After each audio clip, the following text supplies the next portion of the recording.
This chart to me represents beautiful, educated, moneyed black people all over America.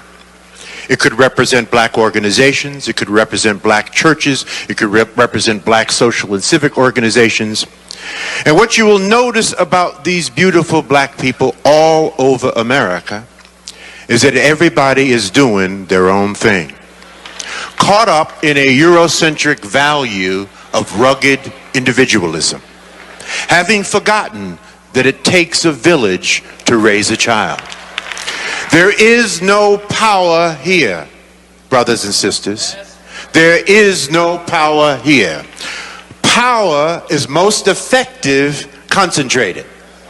You can take a 55-gallon drum of water, spill it over, it will disperse, find its own level, and eventually evaporate. You can take that same 55-gallon drum of water, put it under pressure, put a lid on it, put a hose in it, put a nozzle on the end of that hose, and it can cut concrete.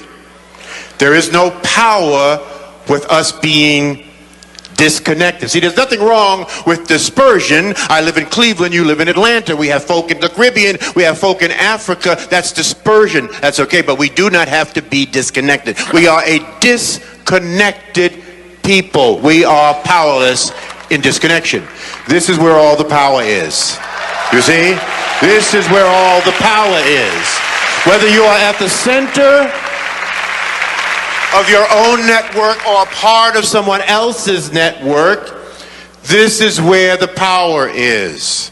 There's a beautiful African proverb that says, when spiders unite, they can tie up a lion. When we connect, because we are disconnected, we're disconnected from those of like mind. We're disconnected from the best practices in our community. I don't care what it is that you want to do, what profession you want to engage in, what business you want to get into. I can introduce you to brothers and sisters all over America they are doing it to death. You just don't know who they are. You are disconnected from them. There is no power in disconnection. Okay? When we connect, we prevent interlopers from coming into our communities and taking and destroying at will. All right, George.